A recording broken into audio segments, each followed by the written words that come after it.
Bienvenidos y bienvenidas a este espacio denominado VB en Clave Constituyente, creado por el Centro de Estudios de Ñuble de la Universidad del Biobío en el marco de su proyecto de extensión relevante 2021, como una manera de abrir espacios de diálogo con la ciudadanía en el contexto de la redacción de la nueva Constitución para Chile. Queremos recordarles que este ciclo de conversatorios VB en Clave Constituyente se transmite vía streaming a través de múltiples plataformas, las cuales invitamos a compartir: Facebook Live, YouTube, radio y VB TV. Saludamos a todos y todas nuestras auditoras y auditores y a quienes nos acompañan hoy en la mesa de trabajo, a la académica y directora del Centro de Estudios de Ñuble, Julia Faguas, y al académico también Bruno Vibort Urrutia. Hoy, en nuestro programa inaugural, damos la más cordial bienvenida a Fernando Atria, abogado, profesor y académico constitucionalista de la Universidad de Chile. En 1999 obtuvo su doctorado en la Universidad de Edimburgo, Escocia. Sus libros más destacados son La Constitución Tramposa del año 2013, El Otro Modelo del 2013 y El Proceso Constituyente en 138 preguntas y respuestas del año 2020. En 2013 anunció que el problema constitucional se iba a resolver por las buenas o por las malas. Durante los últimos años ha participado activamente en el debate ciudadano sobre la reforma educacional y constitucional. Fue abogado ante el Tribunal Constitucional de la profesora María Angélica Ojeda en la lucha contra las AFP. Actualmente es presidente del movimiento político progresista Fuerza Común y de la Fundación La Casa Común, y candidato a la Convención Constitucional por el Distrito 10. Para poder comenzar esta conversación, dejamos con ustedes a Julia Faguas. Gracias, Alejandra. Bueno, en primer lugar, darle la bienvenida a todos y todas los que nos acompañan en este primer conversatorio sobre la nueva Constitución, sobre el proceso constituyente que vive nuestro país. En este marco, por supuesto, agradecer a Fernando Atria su generoso tiempo y sus conocimientos como tan destacado abogado constitucionalista para iniciar nuestro ciclo de reflexiones. Como universidad estatal y pública, ¿no?, de las regiones de Biobío y Ñuble, no podíamos estar ausentes de estas conversaciones, reflexiones sobre un proceso tan importante para nuestro país. Y por lo tanto, ¿no es cierto?, estamos iniciando un ciclo en que abordaremos distintas temáticas que sentimos y que la ciudadanía siente que deben estar presentes y pueden plasmarse en una nueva constitución.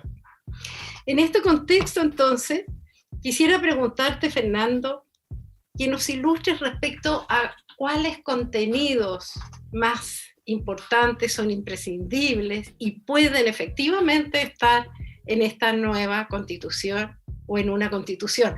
Porque a veces, cuando escuchamos la propaganda de muchos candidatos, nos puede llevar a equivocación, ¿no es cierto?, equívocos respecto a lo que sí efectivamente puede estar garantizado en la constitución y cómo conversa entonces la constitución con las leyes.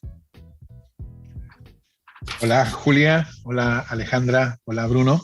Es un gusto para mí estar en este programa inaugural, según entiendo, de VB en Clave Constituyente. Así es. Es un honor. Respecto, Julia, del contenido de la nueva Constitución, yo creo que lo que uno tiene que tener presente es que el proceso constituyente y la necesidad de nueva Constitución no cayeron del cielo. No es algo que de repente a alguien se le ocurrió porque sí.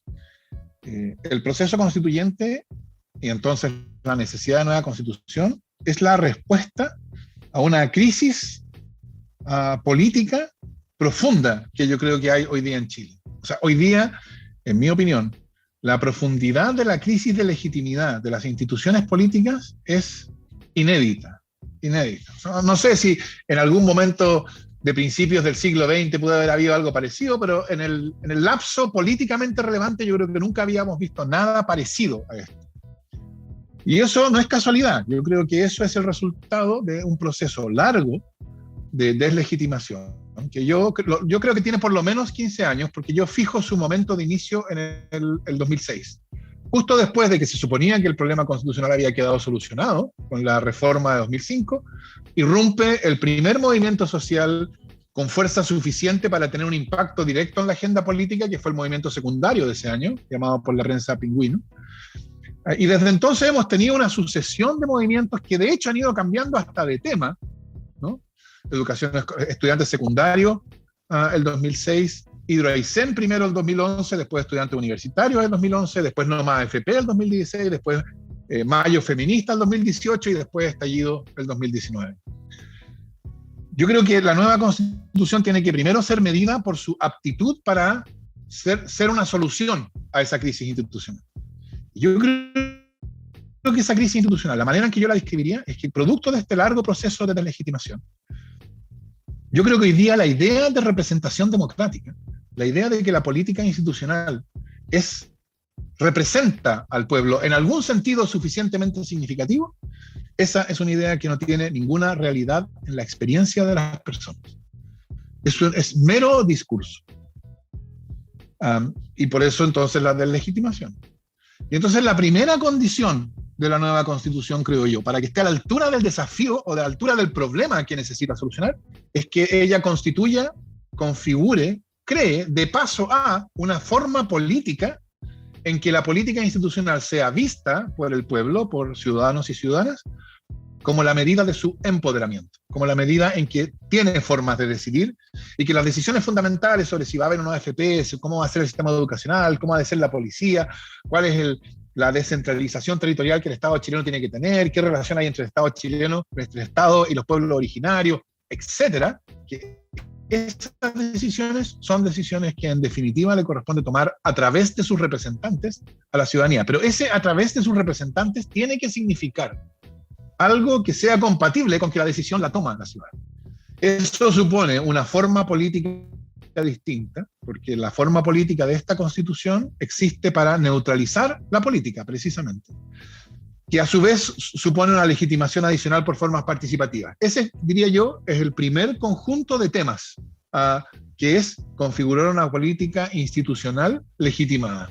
Y legitimada no porque alguien dice, legitímese, obviamente, legitimada porque es suficientemente distinta de la que conocemos para que la deslegitimación que afecta a la que hoy conocemos no se comunique a la nueva. La segunda es que yo creo que la nueva Constitución debería abolir esta idea tan peculiar chilena del Estado subsidiario y reemplazarla por la idea propia del constitucionalismo europeo de Estado social y democrático de derecho. El Estado subsidiario, independientemente de lo que digan los académicos, porque dicen que es una idea que viene de la doctrina social de la Iglesia y que es un punto medio entre liberalismo y socialismo, todo eso puede ser verdad. Pero en Chile, el Estado subsidiario es un Estado cuyo deber fundamental es asegurar las condiciones del mercado. Y eso significa negar derechos sociales.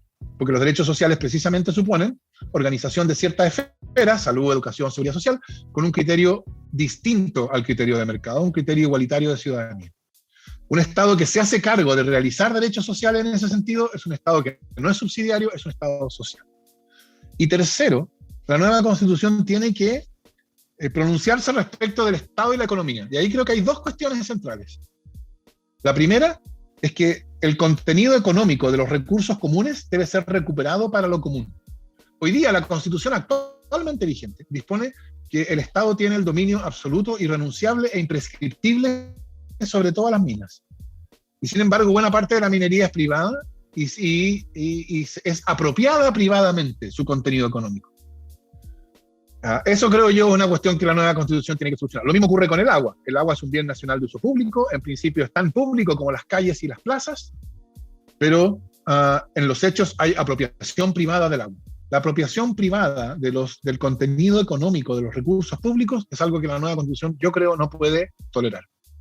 Y la segunda dimensión de este tercer pilar es que la nueva Constitución debe crear mecanismos a través de los cuales o formas a través de las cuales el Estado pueda dar una orientación estratégica al desarrollo. Es decir, yo creo que no es aceptable, o es parte del desempoderamiento ciudadano de esta Constitución, que los ciudadanos no tengamos cómo discutir y decidir cómo queremos que sea el desarrollo chileno. ¿Por qué estamos condenados aparentemente a un modelo de desarrollo extractivista y rentista sin que podamos hacer nada para evitarlo? ¿Por qué no podemos decidir políticamente que queremos que el desarrollo chileno vaya en tal dirección en vez de esta otra? Para eso se necesita un Estado que tenga instituciones a través de las cuales pueda actuar para orientar estratégicamente el desarrollo. Yo lo digo así porque no pretendo planificación ni nada parecido, por supuesto, pero sí orientación estratégica, política industrial, etc. Yo diría esas tres dimensiones, política, social y económica, a mi juicio, son los contenidos fundamentales de la nueva Constitución. Bruno también tenía una pregunta, ¿no? Sí, bueno, mucho gusto, Fernando, un agrado tenerte acá y realmente un honor poder iniciar este programa con tu presencia. Mira, estos días ha estado un tema bien vigente, que es la discusión en el Parlamento de la aprobación del tercer retiro de un 10% de las AFP, ¿no? Y el gobierno ya ha anunciado que, de ser aprobada esa instancia, recurrirá al Tribunal Constitucional. ¿Qué piensas tú respecto de la existencia de este tribunal y si debiera la nueva Constitución contar también con una institución de esa naturaleza? Bueno, en la doctrina jurídica hay una larga discusión sobre la justificación de órganos de este tipo, ¿no? Órganos habilitados para declarar nulas leyes o proyectos de ley, en el caso chileno, por ser contrarias a la Constitución. Y hay distintas posiciones. Hay quienes son más escépticos respecto de que se justifique un órgano de este tipo, yo estoy entre esos, y hay quienes son más partidarios. O sea, hay una discusión académica. Sin embargo, el caso chileno, creo yo, ha llevado a un extremo que es especialmente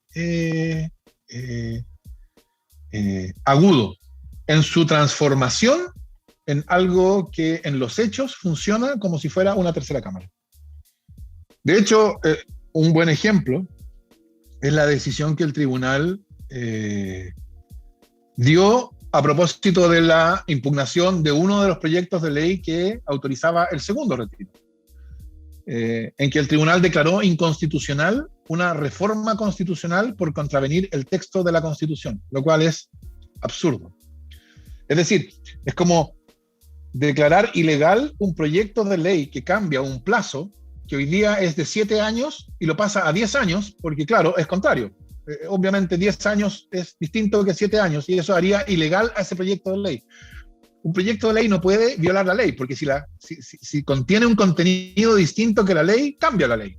Lo mismo ocurre con una reforma constitucional. Si una reforma constitucional contiene un contenido distinto que la Constitución actual, la cambia.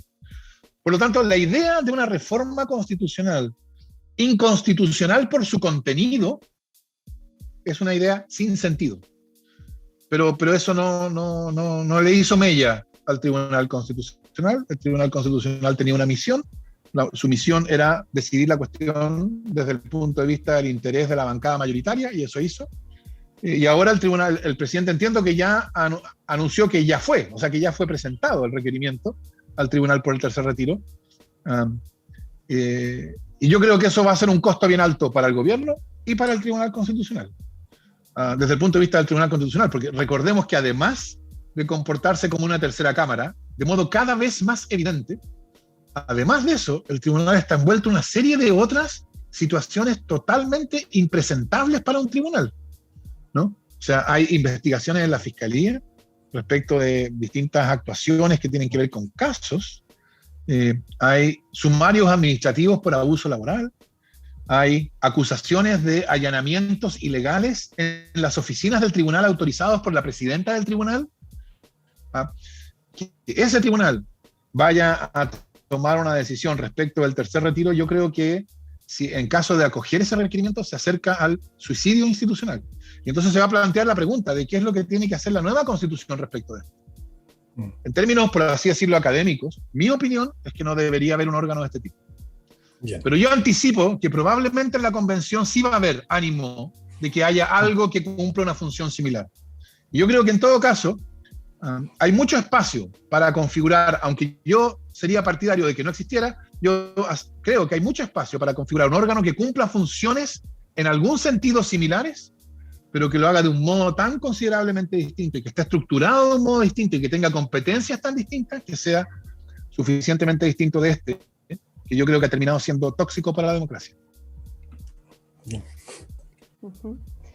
Fernando, nosotros provenimos obviamente de la región de Ñuble, ¿cierto? Es la región más reciente desde su creación, Sí. llevamos 2 años. Y hay algunos conceptos que son claves y relevantes en nuestro territorio. Somos la región de mayor ruralidad, un 30.6%, con ingresos además bajo el promedio nacional, con una alta además tasa de adultos mayores, entre otras características. ¿Cómo visualizas que se van a plasmar en la nueva Constitución estos conceptos de descentralización, de desarrollo equitativo de los territorios, de la importancia de la ruralidad, entre otros aspectos? Yo creo que la situación actual es una situación que se repite en distintas áreas. Esta es una de ellas. Nosotros tenemos un orden territorial del Estado, por así decirlo, que la verdad es que no es del siglo XX, es del siglo XIX, ¿no? A mí me resulta impensable que una nueva constitución dada en 2022 ratifique ese orden decimonónico que tiene el Estado chileno. Y entonces hay una pregunta importante de por qué, si es un orden decimonónico, ¿por qué no ha sido posible avanzar durante los últimos 30 años? Y yo creo que esa es una demostración más de que la política que esta constitución configura es una política que fue diseñada para no poder tomar decisiones transformadoras. Ese es un ejemplo más solamente. Otros son las pensiones, la salud, en fin, pero este es un ejemplo más. Ahora, ¿cuál es esa forma descentralizada? Yo tengo ciertas ideas generales, pero claro, en su concreción específica, yo estoy escuchando a quienes saben más, lo han estudiado más, lo han sufrido más, por cierto, el problema. Pero yo diría que la cuestión fundamental es que la nueva constitución debe entregarle a las regiones la posibilidad de hacerse cargo de su propio destino, ¿no? De que las regiones se puedan pensar a sí mismas, se puedan pensar estratégicamente y puedan entonces actuar de modo de desarrollarse en una dirección en vez de otra, cosa que hoy día no pueden hacer. Yo creo que eso va a ser una condición imprescindible de la nueva constitución. Yo creo que no hay relegitimación de la política institucional a menos que los ciudadanos y ciudadanas vean que el poder se distribuye de una manera distinta, de una manera más sensible a sus decisiones. Y eso tiene una dimensión, por supuesto, que tiene que ver con la organización de la política nacional, el poder legislativo, presidente, etc. Esa es una, pero también tiene una dimensión local y eso se manifiesta a nivel regional y, por cierto, se manifiesta también a nivel, o se tiene que manifestar a nivel municipal. Una consulta más, Fernando. Hay muchas dudas respecto de algunos mecanismos que quedaron acordados en ese día del 15 de noviembre, de cómo se va a implementar el funcionamiento de la Convención Constitucional, ¿no? Por un lado, lo primero que tiene que hacer la Convención es definir el propio reglamento de funcionamiento, pero ya para definir ese reglamento se va a requerir que sea aprobado por dos tercios, o sea, bastaría con que un tercio se opusiera al reglamento y usara ese poder del tercio para poder precisamente imponer aquellos temas que para ellos son irrenunciables, ¿no? ¿Qué piensas tú respecto de eso? A ver, si me permites, Bruno, déjame darle un giro distinto a lo que tú decías, porque lo que ese tercio recalcitrante, llamémoslo así, podría hacer, si existiera, no es imponer a los demás una solución, es impedir que los demás tomen una decisión, ¿no? Eso es bien importante porque esa es toda la diferencia entre los 2 tercios desde una hoja en blanco en la Convención y los 2 tercios para la reforma constitucional que ha existido durante los últimos 30 años. Durante los últimos 30 años, quienes quieren mantener la Constitución como está, usan su tercio recalcitrante para negarse a la reforma y de ese modo imponerle al resto que la Constitución siga como estaba. Eso es precisamente lo que con hoja en blanco no se puede hacer. O sea, ese tercio lo que puede hacer es evitar que se tome una decisión, pero no tomar una decisión e imponerse al resto. Y entonces, claro, por cierto que eso puede ocurrir. Ahora, es bien importante tener presente qué es lo que significaría eso, ¿no? Porque un tercio recalcitrante podría impedir que se acordara una nueva constitución. O sea, quiero decir, negarse a todo. Y si se negara todo, efectivamente, no habría nueva constitución.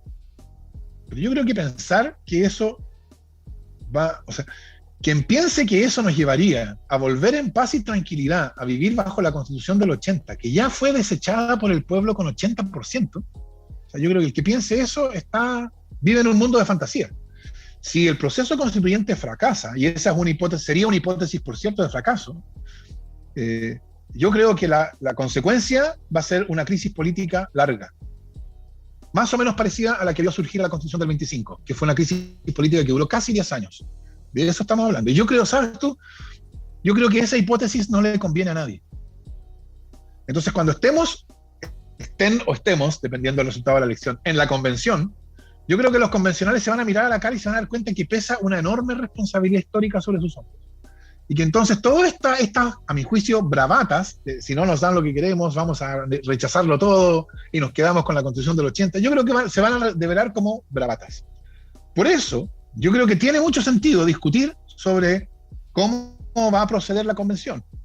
Y eso, claro, en el contexto actual, es una discusión que está también atravesada por la exageración, las acusaciones, la paranoia, etc. Por ejemplo, yo mencioné en alguna entrevista recientemente, supongo que a propósito de eso sale esta pregunta, yo mencioné en una entrevista recientemente que yo creía que una buena idea sería que las cuestiones que tienen mayoría absoluta, pero no tienen 2/3, se pudieran plebiscitar.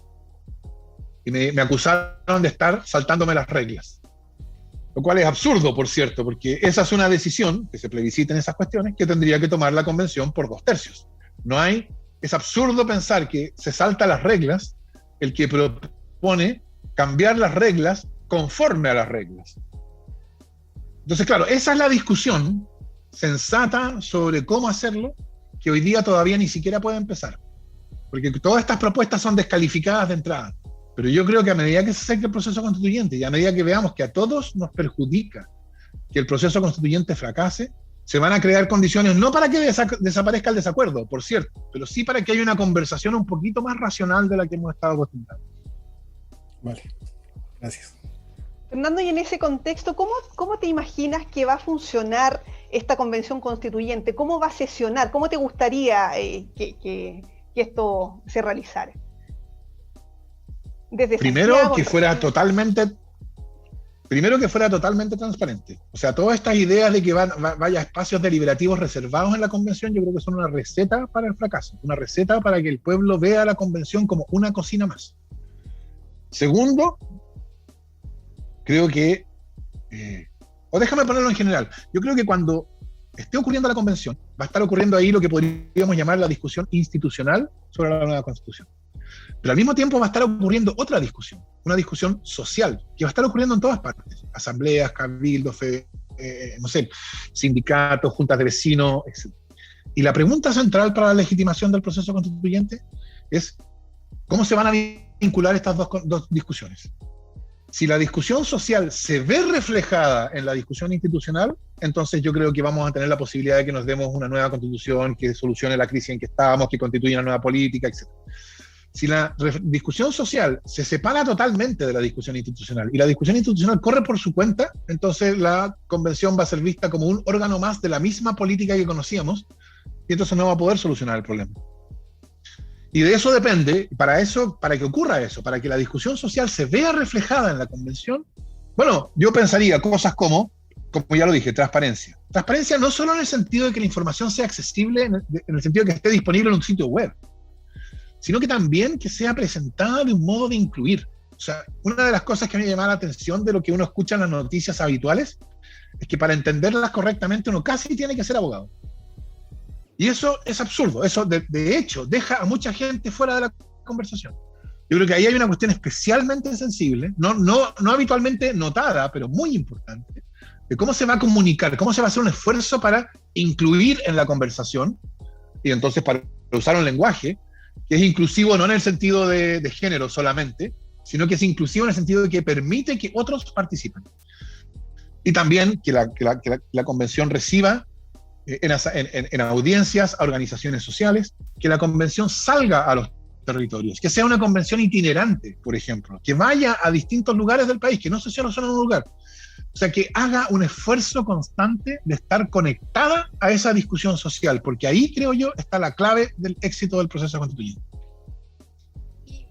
En este sentido, Fernando, por ejemplo, dado que los constituyentes van a ser elegidos territorialmente, ¿también allí crees tú que puede haber una conexión entre reflexión ciudadana. Nosotros ya estamos participando, ¿no?, en muchas reuniones, conversatorios de distintos ámbitos de la cultura, de las mujeres, de los estudiantes, etcétera, que pudieran hacerlos llegar a los representantes elegidos en cada territorio, que actúen hagan efectivamente ese nexo, además de lo que tú estás diciendo de como asamblea, como convención en terreno, ¿no? O algo así.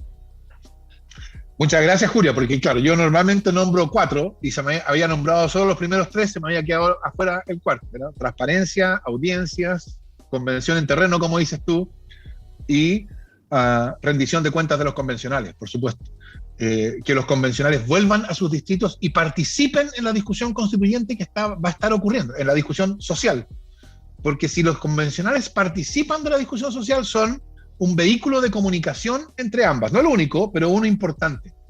De hecho, yo esperaría que el reglamento especificara obligaciones de rendición de cuentas, pero además yo creo que el momento de la campaña, bueno, ahora la campaña está suspendida, ¿no? Pero va a recomenzar. El momento antes de la elección es el momento para interpelar a los candidatos a la Convención Constitucional respecto a este punto preciso. Yo no necesito una decisión reglamentaria para decir ya, que si yo soy elegido convencional, yo voy a hacer todo lo posible por cumplir esa función de estar participando en ambas discusiones. Creo que deberían hacerlo todos, por cierto, porque también creo yo que es un elemento central en esta vinculación entre la discusión social y la discusión institucional sobre la nueva Constitución. Una cosa que demoró mucho ese día, el acuerdo la noche del 15 de noviembre, precisamente tenía que ver con esta hoja en blanco, ¿no? Y hoy día hay muchas dudas todavía respecto de cómo va a operar esta hoja en blanco, porque si no hay acuerdo respecto de un tema que sea esencial, las leyes que hoy día regulan ese tema y que fueron leyes redactadas bajo la actual Constitución van a seguir vigentes, y van a seguir vigentes por lo menos hasta que bajo la nueva normativa se pueda modificar, pero con el mismo Parlamento que hoy día existe, que es precisamente lo que la gente evitó cuando no quiso elegir una convención mixta. Entonces, eso todavía, por lo menos he escuchado muchas personas que consideran que no está lo suficientemente claro cómo va a operar esta hoja en blanco. A ver, a mí me causa cierta gracia este tema, no tu pregunta, por supuesto, el tema, porque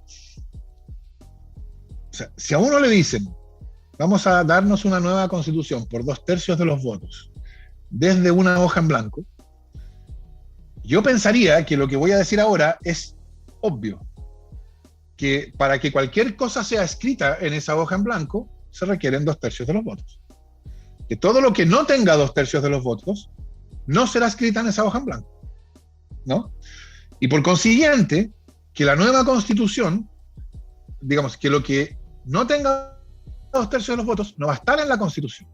¿Quiere decir eso que va a estar en el limbo jurídico? No, por supuesto que no. O sea, si no hay 2/3 para privatizar el agua, y tampoco hay 2/3 para declarar que el agua es un bien nacional de uso público, entonces una posibilidad es que la Constitución no diga nada sobre el agua. ¿Quiere decir eso que se acaba la regulación sobre el agua? No, Bruno, tú lo dices. La regulación sigue contenida en el Código de Aguas. Entonces tú me dices, ¿eso quiere decir que la regulación va a estar dada por el Parlamento, por el mismo Parlamento? Es que yo creo que si es el mismo Parlamento, si después de la nueva Constitución seguimos teniendo la misma política, entonces habrá que decir que la nueva Constitución nunca fue, porque de eso se trata la nueva Constitución. Yo espero que sea un Parlamento, un Congreso, un órgano distinto, porque actúa de manera distinta. Y una de las cosas que va a poder hacer es precisamente discutir un nuevo Código de Aguas. Toda la discusión sobre la reforma al derecho de aguas hasta hoy día ha estado atravesada por el hecho de que la Constitución protege la propiedad privada sobre las aguas. Si esa protección constitucional desaparece, incluso si no se incorpora una convención, una protección contraria, que sería lo que yo creo que debería contener la nueva Constitución, que el agua es bien nacional de uso público, un derecho humano, etc. Pero incluso si a la desaparición de la privatización constitucional no lo reemplaza nada y queda simplemente la Constitución en silencio, bueno, eso quiere decir que la discusión político-legislativa del día después de la nueva Constitución va a poder operar en condiciones que hoy día son impensables. y entonces que esa política se va a poder hacer cargo del problema del agua. Y el hecho de que se pueda hacer cargo, yo creo que va a ser visto, o sea, es lo que haría o podría hacer ver a los ciudadanos que ahora sí la política importa. Porque si elegimos a un gobierno que promete en su programa que va a dictar un nuevo código de aguas, bueno, ahora sí puede hacerlo, ahora se la podemos cobrar. Y entonces cuando ese nuevo código de aguas se dicte, nosotros los ciudadanos vamos a poder decir, mire, sí, el código se dictó por la ley número tanto, pero la decisión de dictar un código como ese fue nuestra. Eso es lo que no podemos decir hoy día. Entonces, yo creo que la regla de la hoja en blanco es una condición necesaria para que pueda haber nueva constitución. Si no hubiera hoja en blanco, no habría proceso constituyente. Y por eso, claro, se ha tratado de, efectivamente, fue de las cosas que retardó el acuerdo. Yo estoy seguro que porque la derecha nunca entendió lo que significaba la hoja en blanco hasta que era demasiado tarde. Ellos creyeron que tenía el mismo efecto que los 2/3 habituales, y no se dieron cuenta que tenía un efecto completamente contrario, que permitía una nueva constitución. Y por eso yo creo que el proceso que viene es un proceso que es apto para darnos una nueva constitución, como no lo hemos tenido nunca antes. Fernando, te hemos visto recorrer activamente, no tan solo en periodo de campaña, sino que desde hace mucho tiempo, los territorios, ¿cierto?, a lo largo y ancho de Chile. ¿Cuáles son las necesidades principales que has recogido en tu caminar y en tu diálogo con ciudadanos y ciudadanas? ¿Dónde están las principales expectativas, necesidades que ellos necesitan plasmar en la nueva Constitución? Yo creo que desde el punto de vista de los ciudadanos las demandas son las conocidas, son fundamentalmente demandas por derechos sociales, salud, educación, pensiones, seguridad. Yo diría que esas son las fundamentales, las que aparecen una y otra vez. Y entonces la pregunta que surge, si me permite Alejandra, es ¿qué tiene que ver la nueva Constitución con salud, educación, pensiones, seguridad? Porque este es un argumento que usó la campaña del rechazo para decir que el proceso constituyente fue una captura del movimiento del 18 de octubre por fines políticos. Yo creo que eso es totalmente equivocado. Yo creo que el movimiento del 18 de octubre fue un movimiento por una nueva constitución. Para eso yo no me baso en que si tú le hubieras preguntado a las personas que estaban marchando, lo primero que te hubieran dicho sería yo quiero una nueva constitución. Porque los ciudadanos no tienen por qué estar inmediatamente conscientes de cuál es la cuestión que soluciona la demanda por la cual están luchando. Nosotros sabemos, y esto es por experiencia, sabemos que la forma política que conocemos no puede hacer una reforma significativa del sistema de pensiones. Eso lo sabemos. Sabemos que no puede transformar realmente la educación de una mercancía en un derecho social, que se puede avanzar un poco, pero que no se puede transformar. Sabemos que no se puede cambiar la salud, sabemos que no puede refundar Carabineros, sabemos que no puede reconocer genuinamente el carácter plurinacional del Estado chileno, sabemos que no puede descentralizar, porque ha tratado y ha tratado y ha tratado y ha fracasado, fracasado y fracasado. Lo más que ha logrado ha sido esta elección de gobernadores regionales sin competencias prefijadas. Entonces, todas esas demandas suponen una política que sea capaz de realizar. Y esa política supone una nueva constitución. La nueva constitución, entonces, no es la condición suficiente para que todas esas demandas se satisfagan. Después de la nueva constitución va a ser necesario continuar dictando leyes, etc. Pero sí es la condición necesaria. Sin ella no hay solución a todas esas demandas. Bien. Ya como para comenzar a finalizar ya, porque estamos más o menos en el tiempo. Tú dices que la nueva constitución debiera generar mecanismos para, de alguna manera, permitir que la ciudadanía se pueda expresar y sea posible, por lo tanto, que exista un poder democrático eficaz. ¿De qué forma podría la nueva constitución hacer eso efectivo a través de alguna institución específica? ¿Cómo tú te lo imaginas? Imagino cosas como, por cierto, hay más de las que yo voy a mencionar, ¿no?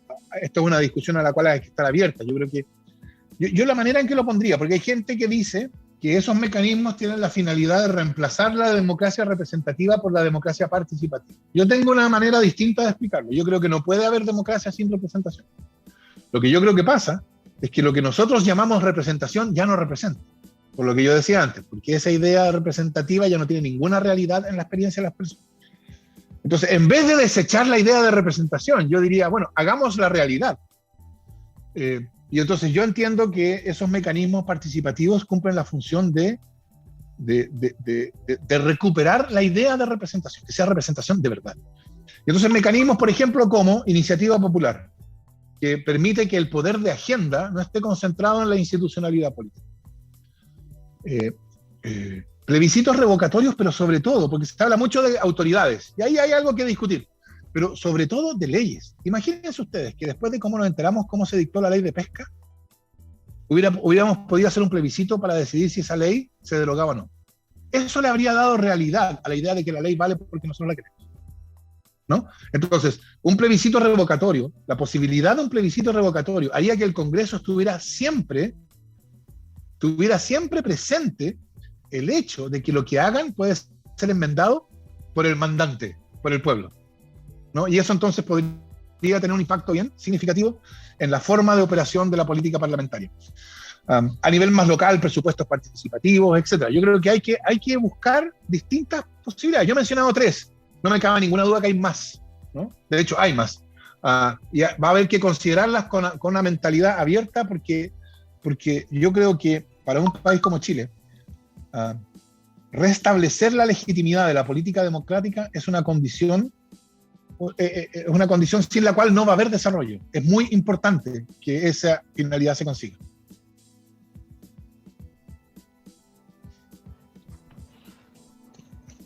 Hemos recorrido, ¿cierto?, una serie de temas y de verdad te quiero agradecer, Fernando, pero no puedo despedirme sin hacerte una pregunta respecto del mundo municipal. Yo me declaro una municipalista. Respecto primero, de los problemas que obviamente se han detectado obviamente en pandemia, ¿cierto?, para poder solucionar los problemas de la gente, ¿no? De que no tenemos, o tenemos más bien una fuerte dependencia del Fondo Común Municipal y de esta distribución que también ya sentimos que está agotada, de la tributación de las empresas, ¿cierto?, en las casas matrices, o las casas matrices en las comunas y no donde efectivamente están, entre otras cosas. ¿Cuál es tu mirada respecto de aquello? ¿Cómo ayudarías, digamos, al nivel municipal, al nivel local, para que efectivamente tenga una nueva mirada y nuevos aires para poder financiarse y para poder apoyar a la gente? Yo creo que lo que necesitamos es, si me permiten ponerlo así, que no es muy académico, yo lo sé, pero es un municipalismo post-pinochetista. O sea, nosotros respondemos, el modelo municipal que tenemos nosotros es el modelo que fijó originalmente la Constitución del 80. Ha habido cambios, por supuesto. Originalmente los alcaldes no eran elegidos, ¿no? Ha habido cambios, no quiero decir que no ha habido ningún cambio, pero la filosofía del sistema, la filosofía de los gobiernos locales sigue estando en esa matriz, que es una matriz que permite participación, pero una participación que es más bien pro forma, que no es muy incidente, que concentra el poder en el alcalde, que hace que la posición del Consejo Municipal sea una posición bien desmedrada, que tiene una forma de financiamiento que no produce lo que uno esperaría, que es redistribución territorial, ¿no?, de los recursos y del poder. Yo creo que la nueva Constitución también tiene que avanzar en esa dirección, porque yo creo que, y vuelvo al punto que me tiene monotemático, lo siento, yo creo que la relegitimación de la política institucional no es solamente una cuestión de la política nacional. Por supuesto, hay una cuestión importante con la política nacional, pero esa relegitimación, esa apropiación de la institucionalidad por la ciudadanía, tiene que ocurrir tanto a nivel nacional como a nivel, regional y local. Y eso supone gobiernos municipales distintos, gobiernos municipales más participativos, gobiernos municipales que sean más inclusivos, formas de financiamiento distintas y con más poderes, con más posibilidad de causar una diferencia en la vida de las personas, de modo que las personas vean que hace una diferencia que haya ganado, o sea, que el gobierno municipal tenga esta orientación o esta otra orientación. Muchas gracias, Fernando, y queremos agradecer tu tiempo, haber contado con tu destacada participación para poder conversar, ¿cierto?, en VB, en clave constituyente, en este ciclo inaugural, temas de tanta relevancia como los que vimos hoy. Así es que muchas gracias por habernos acompañado y le dejamos invitados e invitadas a quienes nos están escuchando por todas nuestras redes y plataformas. Los dejamos invitados para la próxima semana porque nos vamos a encontrar en otro interesante conversatorio como el que tuvimos hoy. Así que muchas gracias por su participación. Gracias, Fernando, por habernos acompañado y nos encontramos la próxima semana. No, muchas gracias a ustedes, a la Universidad del Biobío por la invitación. Gracias, Alejandra, Julia, Bruno. Muchas gracias. Entonces, gracias a ti. Adiós.